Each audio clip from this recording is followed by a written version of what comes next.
Hello and welcome back. Today we're going to be looking through some of the coins I've recently been purchasing. So there's a few Royal Mint new products that have arrived and then some other bits and pieces I've picked up elsewhere, including what I believe to be the most expensive single coin I've ever purchased. So we'll start with the Royal Mint stuff. We have box number 1, which I've had for a while now. Get into it. It is a Royal Mint, recent release. It is the Liberty of London £5 coin. An interesting design to celebrate the department store Liberty of London. It's quite an intricate design, I quite like it. There is a colour and non-colour version, and as I always say with these, as long as the coin works with and without, I'm quite happy, and I think it works very well without the design. I know £5 coins aren't everyone's favourite theme.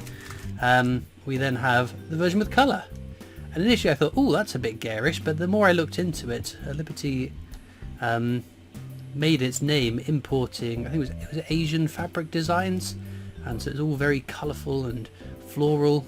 So yes, I think although it might come across as a little bit garish to begin with, there is a story behind that colour, and I think totally warranted on the coin.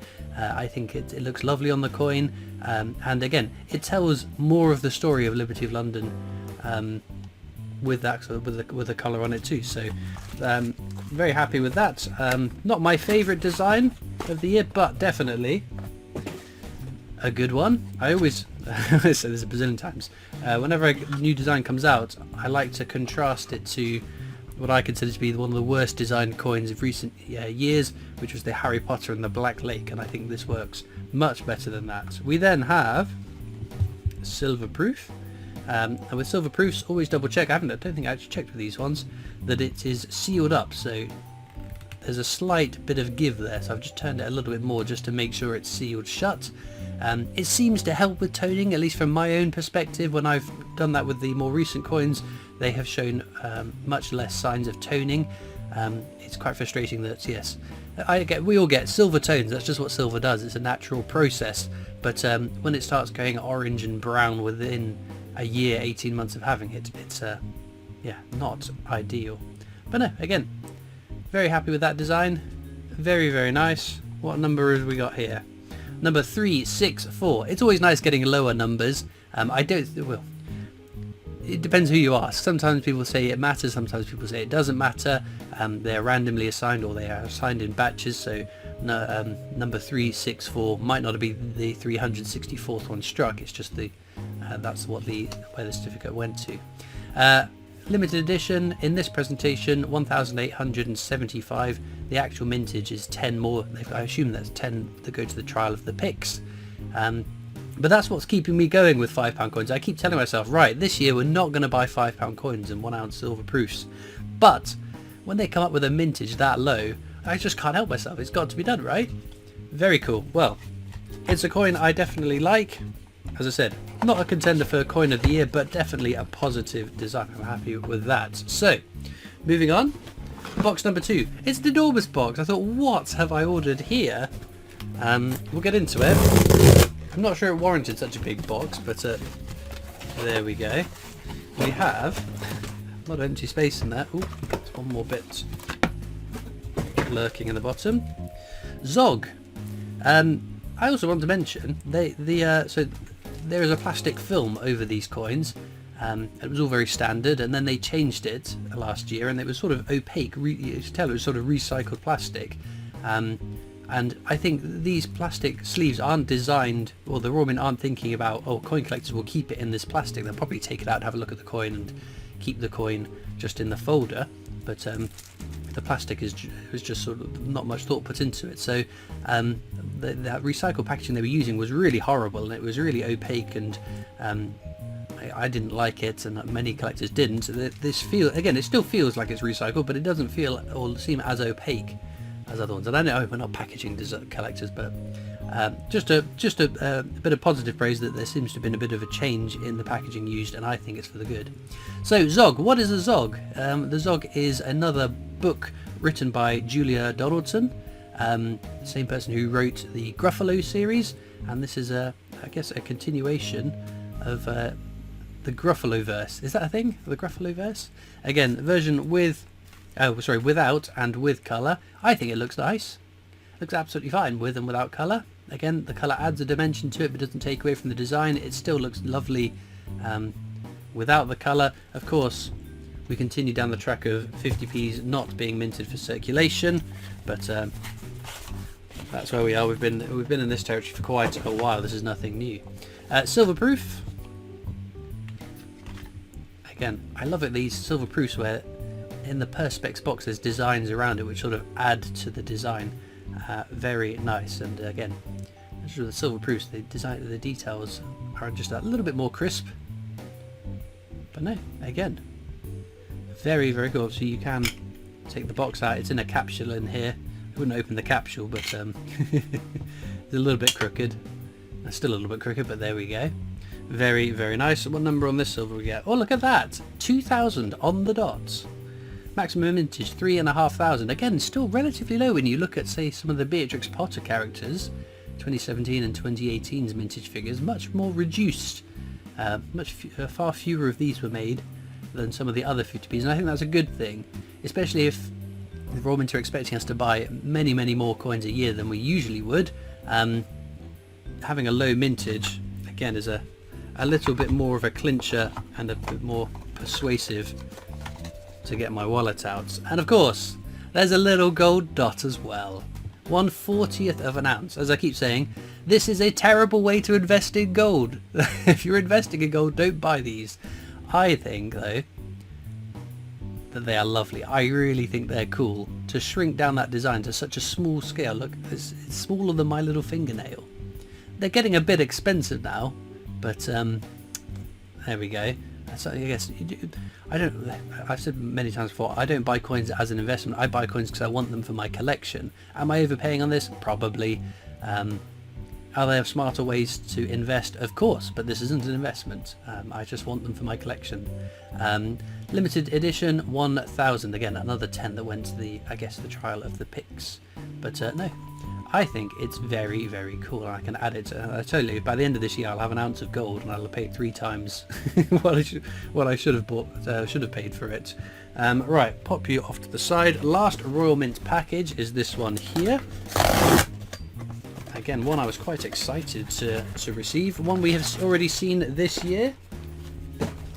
It is the Royal Observatory. It's the new strike your own at the Royal Mint experience as well, so you can go down and strike your own £2 coin. This is part of the annual coin set, but as with many coins in the annual coin sets, most of them get their own unique release later in the year, so it is a bit doubling up. But when it came out in the annual coin set, this was my coin of the year. It's now been usurped by the H.G. Wells £2 coin, which I thought was absolutely wonderful. But again, this is still a very, very nice design. I really like that coin. So big thumbs up for that one. Moving on, we have the same coin, but in silver proof. I do love myself a silver proof £2 coin. They just absolutely pop and look stunning. So it's still a silver coin. The outer ring is gold plated, so it still looks bimetallic. Again, that's quite a significant turn to be had there. And it's still going. That's where it snaps and the coin goes flying. No. But no, a lovely coin. I really like this design. It's an absolutely stunning one. And again, more than happy to add it into my collection. What number did we get on this one then? 766 out of... So, limited edition in this presentation, in this box and this packaging, 1,500. Maximum coin mintage 2,810. Of course, some have got to go to the trial of picks. Some of these would have been put in the silver proof annual coin sets. That's why there's such a differential between those two figures. But in terms of how many were minted, 2,810. And in fact, that is a limit. That is the ceiling.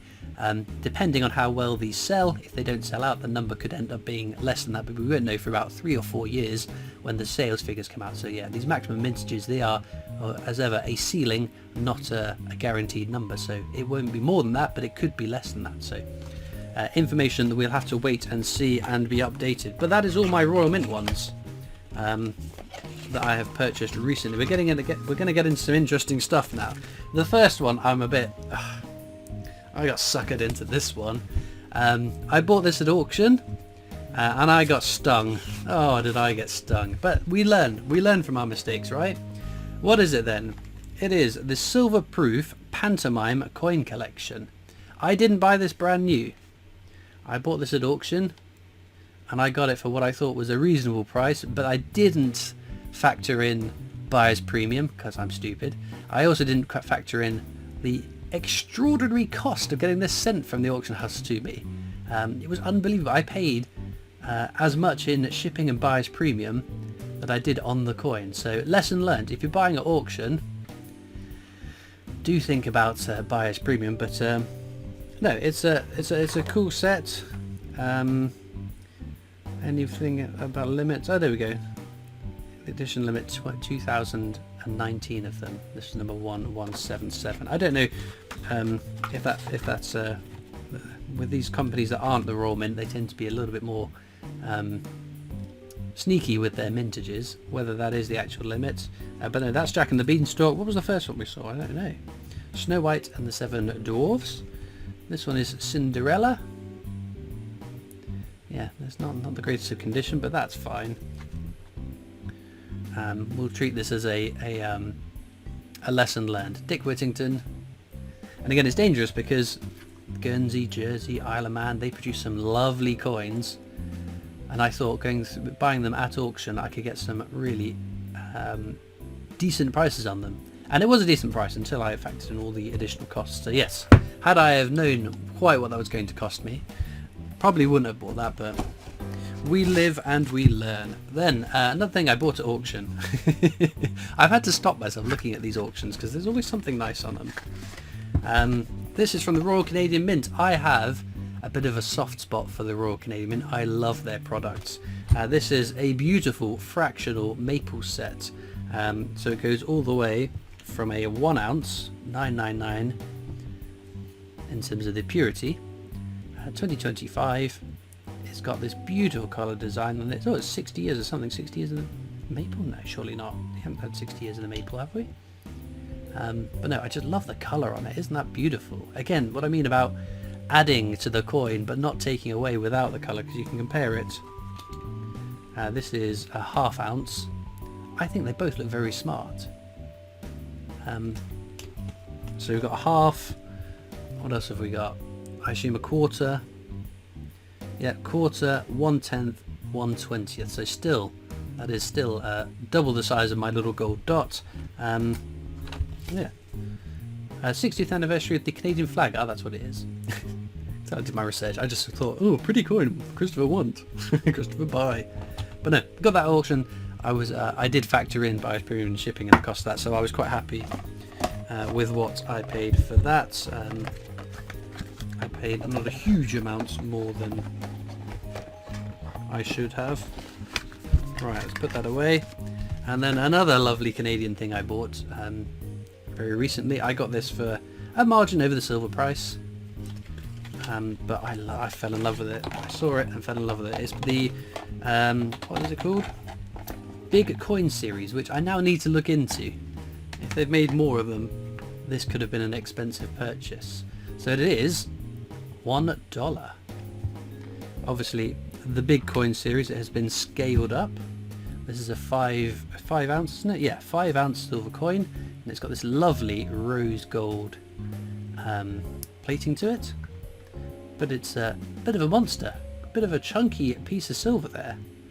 But no, again, saw it, fell in love with it, had to have it, and again, mercifully only got it for a margin over the silver value, which is always a bonus. That's what you want to put.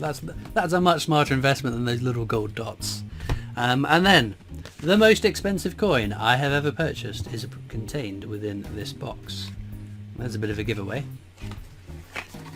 It is a lovely coin, although it is 90% packaging.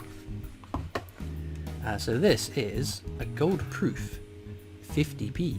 My first. I've never owned a gold proof 50p before. Comes in a very lovely box. I bought like sovereigns before, and I did a strike your own. Was it a quarter ounce Britannia? But my first gold proof 50p. Not the first of many, because it was not cheap, although I got it for a whisker over the gold price. And given that it was my coin of the year back in 2023, wasn't it? Oh, 2024. My coin of the year for 2024, I just couldn't say no. It is such a lovely, lovely design. And as I said, the most expensive single coin I've ever purchased, I think. You would know, surely you would know that if you'd spent more money on a coin. But a very, very cool coin, one that I was very lucky to get at a very good price. But no, I've not been bitten by the gold bug. Don't worry about that. This is not going to happen all that often. All these years I've been making these videos, drooling over 50p's and £2 coins. This is the first time I bought a gold one. So no, lovely, lovely stuff. I'm very happy with that one. So then, star purchase of the month, or not the month, but since the last time I did one of these videos, it's got to be the gold one, hasn't it? Although I did love my Canadian big dollar. That is again another lovely, lovely coin. But let me know in the comments, what kind of coins have you guys been purchasing? What's your star coin of the year so far that you found, that you've bought, that you want to buy? Links as usual are in the description of this video across to my coin collecting Discord server if you want to join me and other coin collectors over on that. There's also links to my other social media channels, the PO Box address if you'd like to write into me, and of course a link to the Britannia Coin Company's YouTube channel, the company I work for as my day job, so please do check them out too. All it leaves me to do now though is thank you so much for watching. I hope you've enjoyed, and I'll see you next time for more coins. Bye.